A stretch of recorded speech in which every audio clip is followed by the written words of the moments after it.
this. Welcome back, everybody, to another episode of Hook the Line. Today is finally the day. We've been talking about doing this for a while. We are going to do our college football playoff bracket prediction. So I know there's been a lot of talk about this throughout the whole season. Some people decided to do it early in the season. Some people decided to do it late in the season. We're going with this week. We think it's perfect. The second college football ranking just came out. So we kind of have a good idea of what the committee is thinking. And now we're going to put our own thoughts in there. So we're both going to go through and talk about what our playoff scenario is and then who we have eventually winning our national championship. But first things first, Yusko, it's been a while. How are you doing? Doing good, man. Giants fired their head coach. That's interesting. The war Um, is over. I don't even know if it was a war. I talked to a lot of my fellow Giants fans about this, right? I don't know if he was the real problem, I would say, with our organization, but our ownership felt like that was the case. I don't think a lot of us agree with it. So I'm gonna be shifting my focus into other sports, other of my more of my other favorite teams, because that's a lost cause. He's also a name to watch. I said this a little bit to a bunch of other people too. Is he's a name to watch out for the Penn State job, Brian Dable. I think he'd be a good fit over there. His son was a GA grad assistant at Penn State, and his daughter went to school there as in a sorority. So um, possibility there. That would be a good hire for them. I think that's a slam dunk one. I think they want to get a hire in like soon after the regular season finishes, and obviously he's not going to have a job to do. I also saw some bullshit where he should go to the Eagles and be the offensive coordinator. People, shut up, shut up. But No, he's not. that's all. That's all I got. Rangers played good hockey last night. Right, kind of other things I want to focus on besides college football, but Yep. we'll get into that part now. Another big matchup to watch, by the way. The Atlanta Amberjack are taking on the Connecticut Carp. Oh Jesus. So for all y'all that don't know what that means, it means that I am playing Yusko in fantasy football this week. So 7-3 versus what is it, 3-7? We'll No, see. it's funny. I don't play fantasy football. That's funny you say that though. Oh, That's really? cool. I don't know who that is, what the Carp are, but that's cool. Well, Good luck to you, I guess. yeah. I mean, I'm gonna win then. This week. It seems like whoever I'm playing set their lineup and made some waiver additions, things like that. So Sounds like a smart guy. they're So managing the team. I don't know if you hired someone to do that for you or uh, it's not me. So yeah. All right. Well, we'll come back. I guarantee if the Carp win, then suddenly you'll be the owner again. no. We'll See, see. we'll see. But that's It's not really going to change my season that much. I'll tell you that. Move up to a blistering 4-7, but hey, you could change my season though, so that would hurt. You'd be a spoiler maker, as one would put. sure, As sure. you know, just want to put it out there. We do all have Purdue merch on. Purdue plays Alabama in basketball. That's why we got that. So big That's a game fun one. today. That's a fun one for another episode. All right. Well, let's get into the real stuff we want to talk about. We've been wanting to do this for a while. So the college football playoff bracket, we're going to go through our 1 through 12 seeds and then kind of talk about those first round matchups and then take it step by step from there until we eventually crown each of our national champions. So, how are you feeling about your bracket? Do you feel like you have it nailed down? What's the confidence level at on a scale of 1 to 10? Oof. Seattle 1-10. I'm gonna go 7.2. I've worked on this. I got a lot of confidence in mine. I've taken a lot of pride, a lot of care in it. I think we should be in for a good treat. If it, at least if it was my bracket that we see at the end here, um, you know, college football is gonna love my bracket. ESPN's gonna love my bracket. Teams are gonna love my bracket. Fans are gonna love my bracket. I like where I'm at, and it should be a little surprising not only to you but to our listeners because got a lot of interesting parts to this bracket, so it should be a good one. I'm excited. I mean, it's going to be fireworks either way, whatever way that the playoff scenario works out. You've got exciting matchups, and you come to realize when you make one of these how difficult that job is. So we shit on the committee, all that, but the amount of factors that you got to put into play here of what's going to happen when it comes down to it, and we'll talk again, obviously, when all the games are said and done and they're actually picking, and we'll see where Correct. everything lays out. But picking games 3 weeks in advance that you don't know what's going to happen Right. the last 3 weeks of the season are typically when we see some big upsets, rivalry week. We see some big teams go down. So, might have some of those in there, but I will go ahead and let you start us off. You Okay. talked about those fireworks, so I'm actually excited to hear that. And then you Okay. do 1 through 12, and then I'll do my 1 through 12. So go ahead and lead us off on this college football playoff bracket prediction. Okay. I'm gonna do this 12-1 actually. So I'll start with the maybe the more um play to get in teams that are trying to finish up their season on a high note. So starting at 12, I have our group of five champion auto bid, whatever you want to call it. It's going to be the 12 seed regardless. They're going to have to go on the road to play one of these premier football programs. The one I have written down right now is James Madison. I like James Madison. I think they have an easier path to finish out the season, win their conference champion with one loss, and their only loss was to Louisville at Louisville. I feel like that's a fair loss. So that's a team to watch. That's a team I have written down. And you also can look at the American Conference champion. So that's, Navy, North Texas, South Florida, Tulane. That one's more of a toss up, right? A lot of key games still to play in that conference. So it's hard for me to point to one there. Team I like is probably Tulane. That's a good team out of the American if they can get into the conference championship. I know Navy has to play South Florida, I think. That's a Yep. good one. They obviously have to play Army, right? So they have a long way to go. Same with South Florida. Um, so let's just call the 12 seed the group of five team because honestly, wherever they go, they're not winning. So on to 11. I'm gonna go. Literally, all I have written down right here is ACC. So obviously, this is going to go to the ACC champion. So my matchup when I did this was Georgia Tech. Obviously, they're probably the best team that their defense had a terrible game at NC State, and I honestly think that they're going to play SMU in the conference championship. I like Kevin Jennings. I think that if they can beat Louisville and finish out strong, they can actually get in with only one conference L. Um, I know they start off horribly playing against a couple of Big 12 teams, but in conference play, they're still right in the mix. I'll say Georgia Tech gets that 11th spot. I'll decide right now. So we have teams going into our Mhm. bracket at the end. So I'll say GT, but I definitely think SMU could be there as well. So at 10, this is when we get our, non-auto bids come into play here, right? So a lot of people think, could it be another SEC team? Could we see, Notre Dame, another Big 12 team, right? I think that they're going to go with BYU. And I think that they're kind of going to do what they did last year with two ACC teams.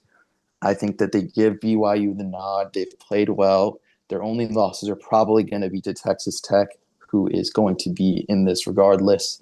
Um, so I think they have to give them the respect they deserve because they've handled the Big 12 as much as Texas Tech has. Mhm. And I think they get that 10 spot. I really don't know what's going to happen with those middle tier SEC teams, right? Because Oklahoma's still got a couple good games left to play. They got Alabama this week. Um, Texas is another one to watch. If they win out, they'll definitely get in because they got to play Georgia and A&M. But I'm going to give it to BYU because they deserve it. They played well all year. And yeah. So moving on to 9 is our first SEC team. I'm going to give it to Ole Miss. I think Ole Miss gets in here. I think they've played a decent season. They got a good road win at Oklahoma. It's probably one of the better defenses in the SEC. Their only loss is Georgia. They have a decently easy schedule coming up. They got to go in this. They got to host the Gators. I think they're hosting. They also got to play against Mississippi State, which I think is a little bit of a trap game for them. I think that they could easily lose that game. That's a tough team to play. I don't know. Even if they lose that, I don't know if they get punished for that. And I think they could still find a way to get in, even if they lose that game.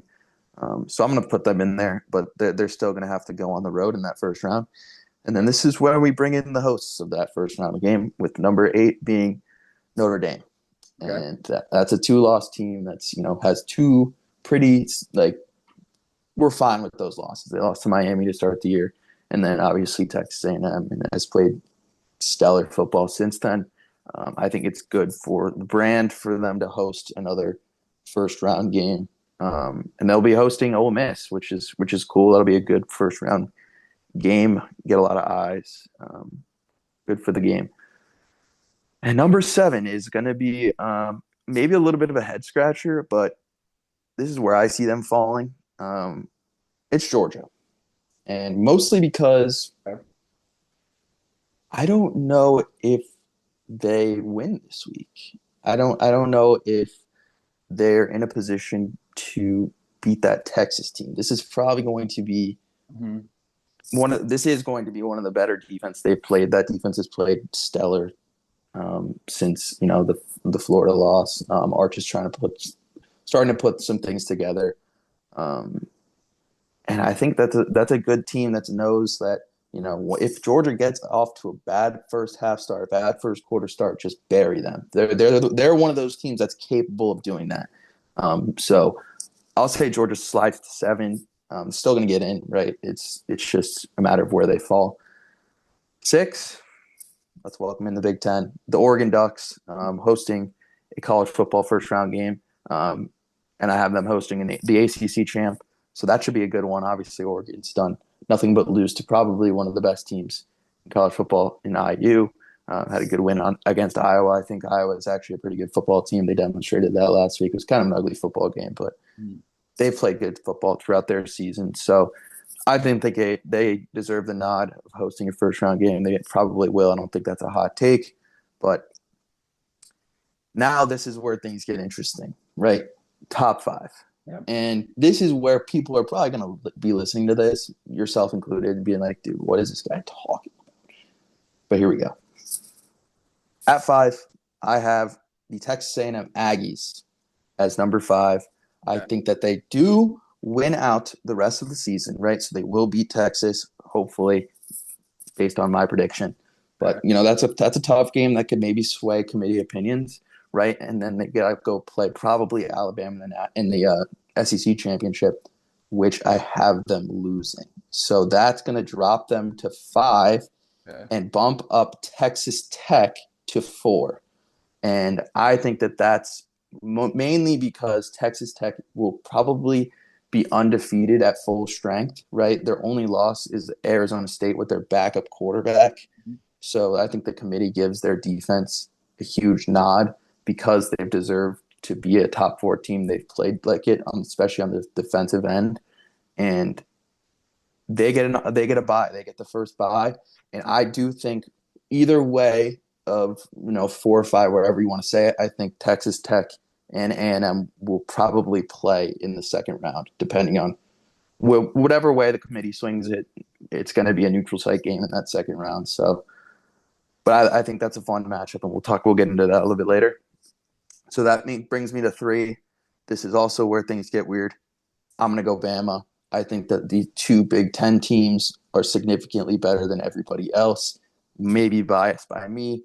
We'll see what you have to say, maybe what others have to say. But I think they'll be an SEC championship champion. Only loss being Florida State. Obviously, everybody doesn't forget that. But I don't think you can knock these two Big Ten teams for losing to one or the other. Mhm.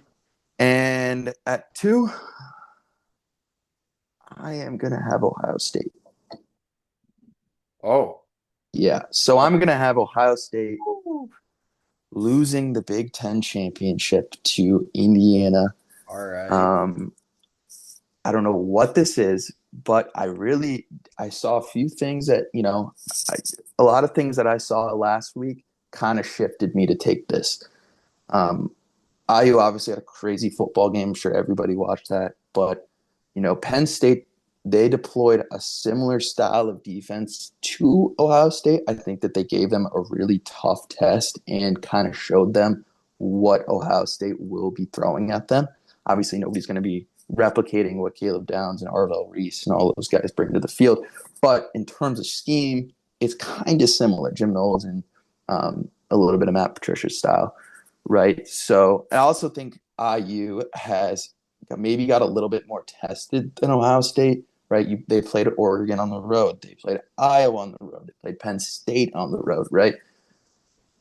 I just think that they're more battle tested to get into this coming into this game as opposed to Ohio State was probably, you know, they're going to have to play Michigan, which is going to be always going to be a tough game. But in terms of the season long, right? Obviously they played Texas to start the year, but it's been kind of easy coasting since then. Shout out the Purdue Boilermakers for ruining my best bet of the week, Right at um, the end. um, but that's my 12. So I have IU reigning as the number one team in the country with an undefeated season as we head into the December college football playoff.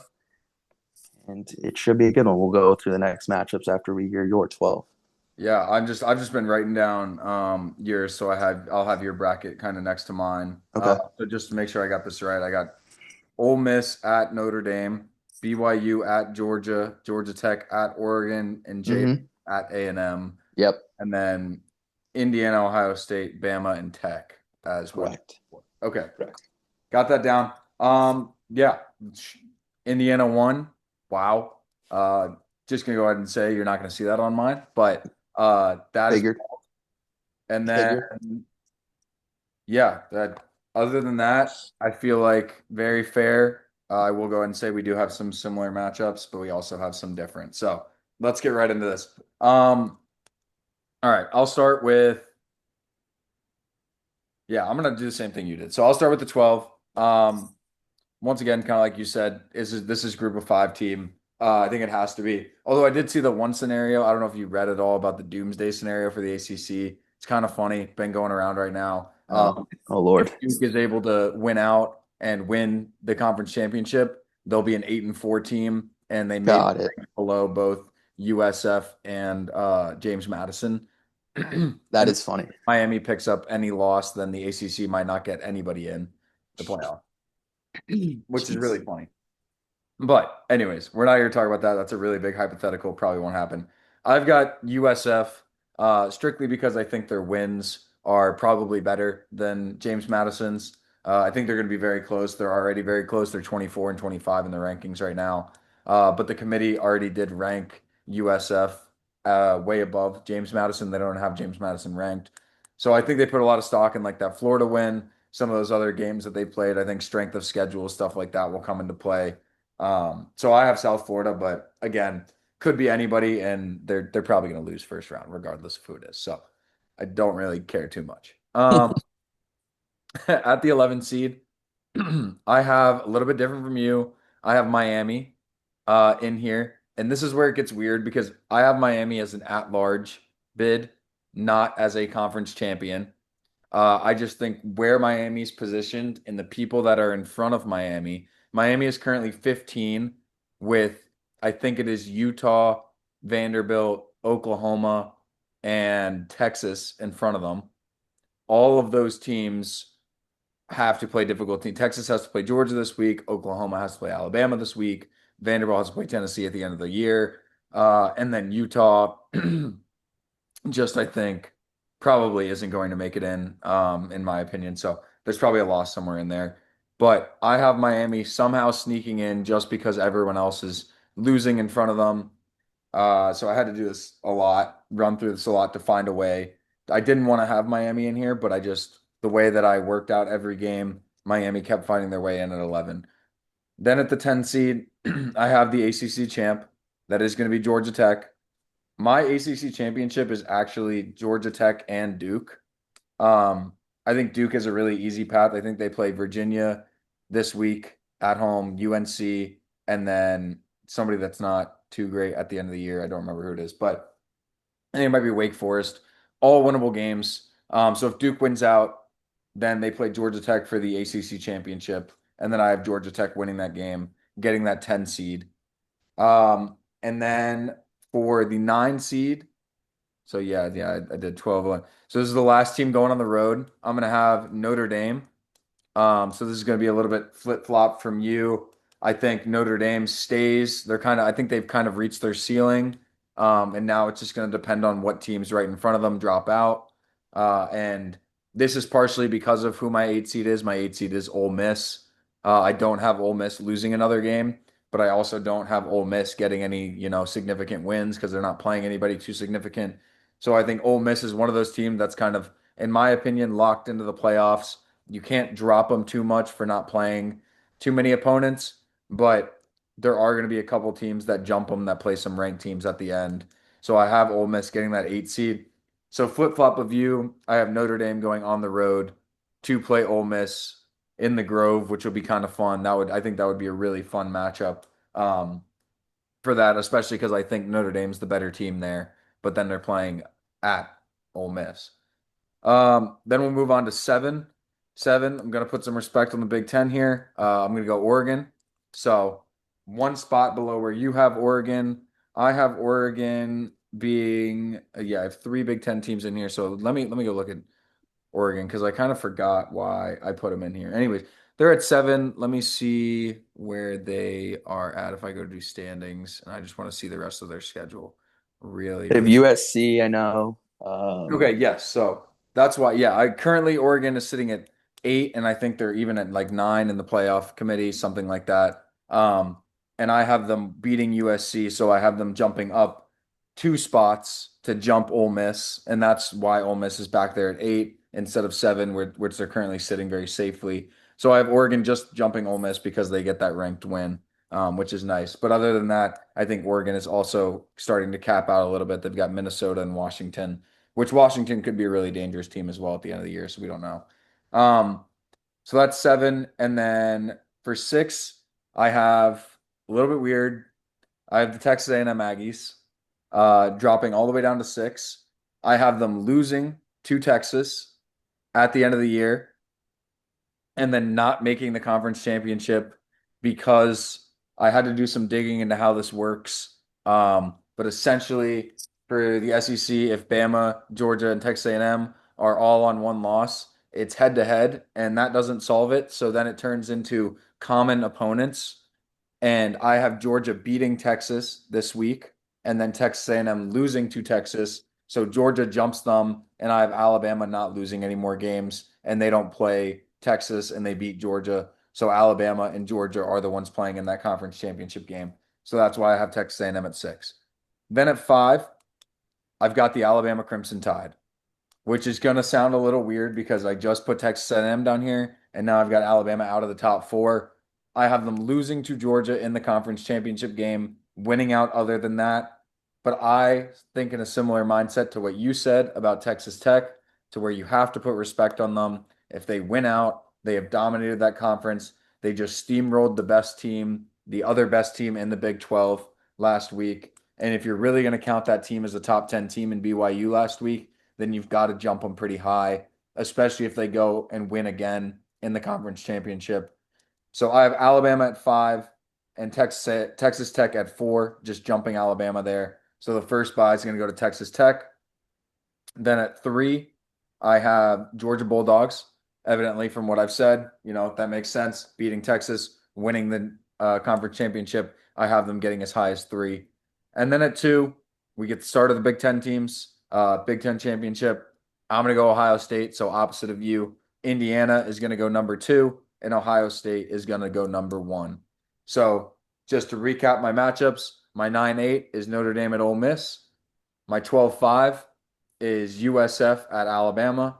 My 10-7 is Georgia Tech at Oregon. And my 11-6 is Miami at Texas A&M. Okay. All right. I like it.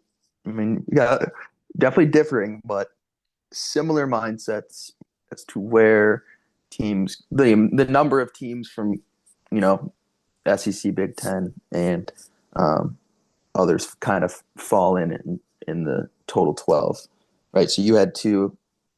Did you have two ACC teams? I had two Big 12, Mm-hmm. right? And then Yeah. obviously you got to get the group of five. But we had um, we had four SEC, three Big Ten, two.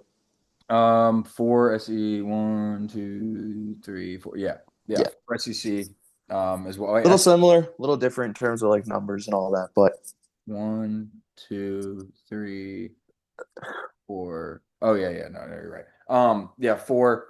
And then I'll just go ahead and say because you had BYU in there. The reason I don't have BYU because I do think they would, if they won out, they would do that. I have them losing on the road at Cincinnati. Just I think this last weekend showed me the downfall of BYU. I think that's a really difficult loss to recover from. Just getting outplayed in every single category. I think they're going to struggle to like bounce back, have any yeah. confidence about themselves. So that's why I don't have BYU. That's why I have Georgia Tech and Miami getting in there. Okay, all right, Just a, fair enough, fair enough, fair enough. all right. Agree to disagree. It's fine. Come Yeah. on.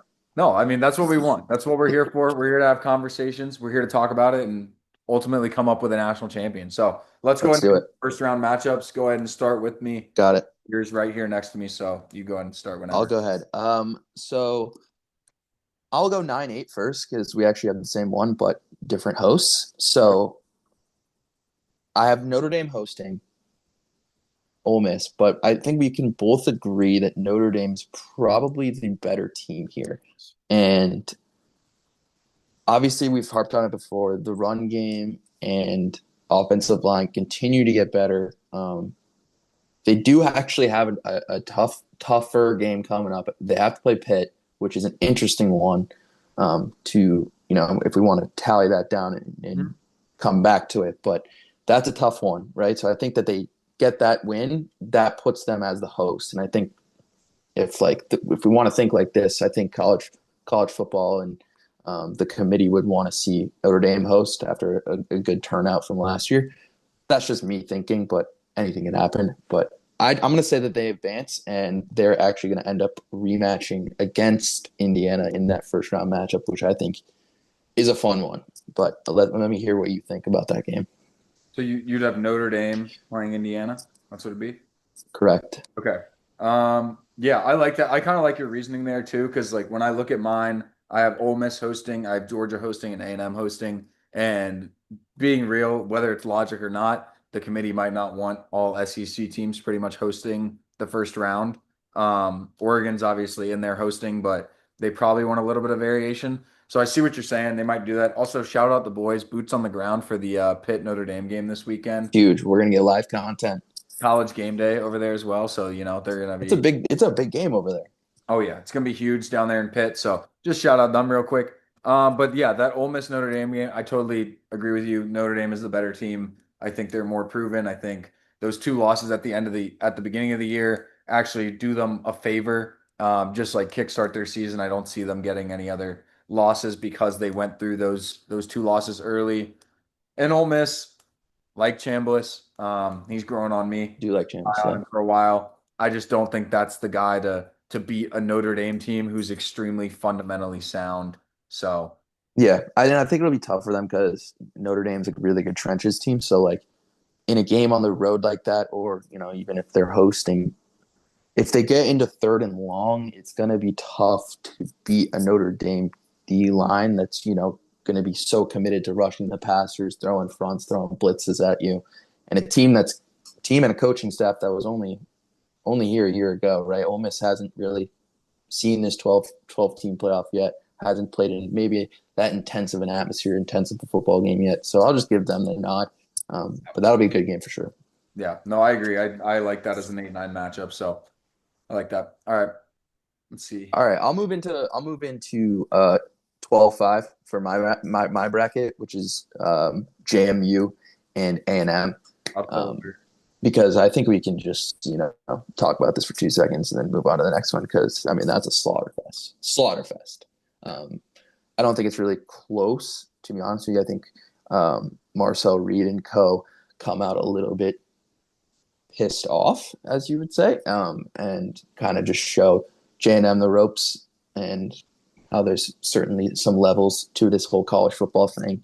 And that'll bring in a matchup against Texas Tech, which I think is going to be an underrated matchup when I talk about my at-large, not semifinal, quarterfinal matchups. And that'll be a good game to watch. But let me hear yours. Yeah, no, totally agree. I think in 2 seconds, like whoever makes it as the group of five, congratulations for playing. We already saw what happened when JMU or USF played Miami.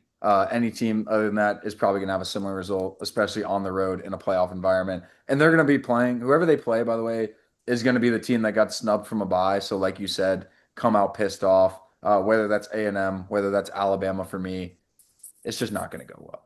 Correct. Put it like it is. So, And tough atmosphere, of course, yeah. because that's going to be a team that probably hasn't hosted a first round playoff game yet. So it's going to be Oh, yeah. fun for whatever campus that is. All right, I'll keep going. Let's do 6-11. I have Oregon hosting Georgia Tech, which Mhm. I think is actually a really good game. Um, Oregon's going to be able to host up there in the Northwest. Georgia Tech team that's been pretty impressive on the offensive side of the ball. We talk a lot. Like you're a big Haynes King guy. Got to second that. He's a dog. He's produced in every game this year. Teams kind of riding on his shoulders. But that defense, man, that NC State game was abysmal, man. They were letting they did a good job of pushing the play along, but dude, there were some guys wide open in that game.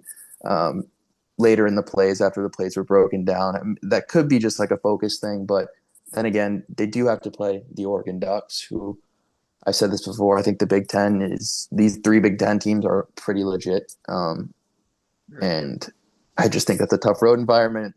Not only the fact that that's probably one of the better defenses they'll play all year, one better offenses they'll play all year.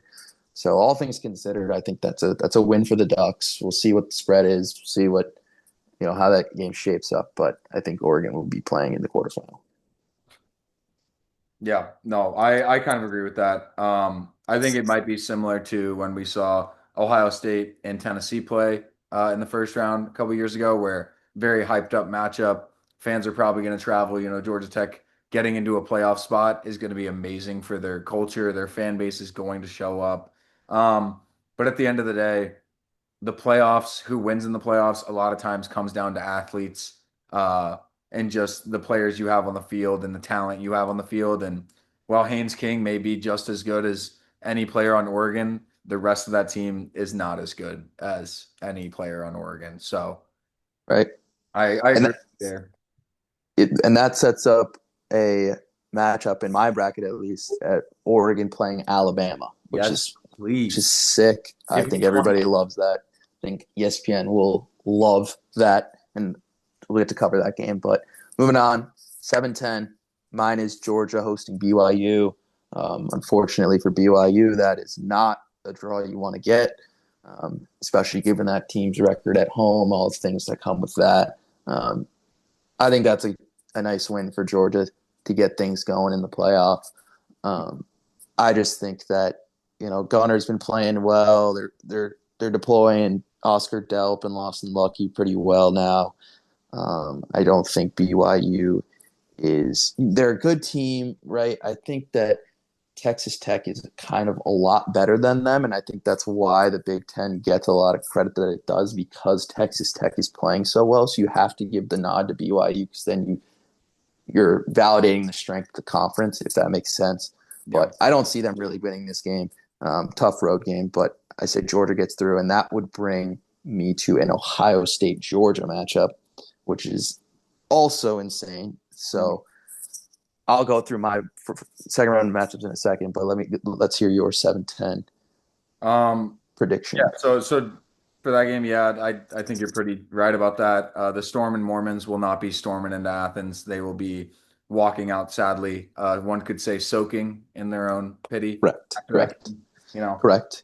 So I agree with all the ones you have there. And I think this is just kind of the weed out games. That's kind of how the first round goes. You separate, the good from the guys that, got into the playoffs because whether they're in an easier conference or they have an easier schedule. So this is where the battle tested teams show up. And a lot of that, unfortunately, is Big Ten, SEC, things like that. And then Notre Dame Yep. obviously doing their own thing over there. And that makes some electric matchups on your side. I mean, like just Yes. looking at it, Oregon, Alabama, and Georgia, Ohio State alone, amazing. The rematch of Notre Dame and Indiana, with Indiana being kind of on a whole different side of the equation than they were last year here, with Yep. actually being able to beat big teams. So now you Lick back opportunity. big look back opportunity. So, and even A&M Texas Tech, yeah, underrated matchup I there. think that's my logic there was, I don't know, remember the screenshot of, I don't know, I think it was the Ohio State Penn State weekend of everybody, getting kind of screwed out of, a great college football weekend. And then this is where, the committee and everybody involved is like, okay, we screwed you there, but how about this? Oh yeah. Huh? Yeah. How do you So, like how do you like that? And yeah, everybody, exactly. So yes, maybe that was my a little bit of my thinking there, but please, I'll buy 100. All right. So right now, let's go through it once again. I got Notre Dame, Ole Miss. So we'll start same way you did. 8-9. I got Notre Dame on the road playing Ole Miss. I think it's gonna be a little bit closer than maybe what you have in your matchup with Notre Dame hosting, just giving the nod to the home team a little bit there, giving them a couple points, a couple extra boosts. I think that'll be a really fun atmosphere at Ole Miss, letting them host a playoff game. And it was really nice of the committee to do that, but unfortunately, they're going to be eliminated with that. And I'm going to say a hot take here because a lot of people think that if Ole Miss make the playoffs, Lane Kiffin's definitely staying at Ole Miss. I think if they were to host a playoff game and then Notre Dame goes in there and trounces them, I think Lane Kiffin may see that as the ceiling at Ole Miss and be like, well, this is as good as we're going to get. Like every year we're going to run into a Notre Dame, an Ohio State, an Alabama, maybe, like a Penn State some years, or maybe, like an LSU some years. So there's just a lot of jobs on the table, even NFL jobs, just stuff like that. Lane Kiffin's got a world of possibilities, people knocking on his door. I'm going to go out on a limb and say this game knocks him into the coaching portal. Uh, just a hot take there. So I got Notre Dame winning against Ole Miss on the road. Then it's probably, I'm going to go with the Alabama USF game because we're just going to say a quick prayer for USF. That's that. Oregon, Georgia Tech. So I think this game's really good at Oregon. Is that the same matchup you had? Right? Yeah. Okay, yeah. So at Oregon, same kind of thing. I think Oregon gets it done just with athletes, but I think playoff atmosphere, it's going to be awesome to see Haynes King just put everything on the line because that guy's going to die for his football team. So you're probably going to see a guy that's not able to walk off the field after this game. Uh, and it's probably going to be closer than people think, but I do think Oregon's going to end up with the win, also being at home with the weather. It's probably going to be really cold. Oregon's used to playing in that. It's also just going to be a nice environment up there in Eugene. So I got Oregon moving on. Then we'll go Miami at Texas A&M. I think this is a very, very fun matchup because now you've got the Notre Dame killers, right? The two teams that beat Notre Dame, they played a common opponent. So they've got some game film on each other from a common defense to an offense. So this is going to come down to coaching. Very, very much coaching. I think this matchup, I think they've got similar athletes, similar defense. I think Carson Beck is not as good as Marcel Reed, and I think Mario Cristobal is not the guy at Miami. I think he can recruit out of his mind, but I think he's just not the one to take them over the top. So I'm going to take Texas A&M and Mike Elko and Marcel Reed to go ahead and win that game at home in College Station. So that sets up for me a Notre Dame against Ohio State. Love that rematch of Yep. that championship. An Alabama against Texas Tech. Literally, probably the worst nightmare for Texas Tech. They probably think they've got a really good shot, and then they got to play Alabama. But you know what? If you're going to prove you're a top four team, no one better to play than Alabama. So I think Texas Tech will be fired up. That'll be a good one. Then we got Oregon and Indiana rematch, or not at Indiana, neutral site. So, but a rematch of earlier in the season, potential get back spot for Oregon, potential just you're my son spot for Kurt Signetti, for Dan Lanning. And then we've got A&M UGA. So I've got a lot of similar conference matchups still there in the second round, but some really, really explosive fireworks. So let me know what you think about some of those. No, I like it. A&M and Miami would be really interesting. I agree with some of those points. I vouch for Marcel Reed, obviously, and you all heard what I had to say about Carson Beck. I think A&M's definitely the better team in that matchup. Obviously, we agree on Oregon and Tech. I just think that's a little bit of a disadvantage for Georgia Tech, and then obviously the Group of Five team has fun. Actually, I wouldn't call it fun, but their season ends, but they can celebrate a playoff berth, and then yeah, we agree on Ole Miss and ND. That's a funny thing you bring up with Lane Kiffin because that's definitely a possibility. First of all, and something to keep an eye on because if they do lose, right, how does he handle that? How does the program handle it? How does the fan base handle it? Something to keep an eye on. But yeah, into quarterfinal matchups now.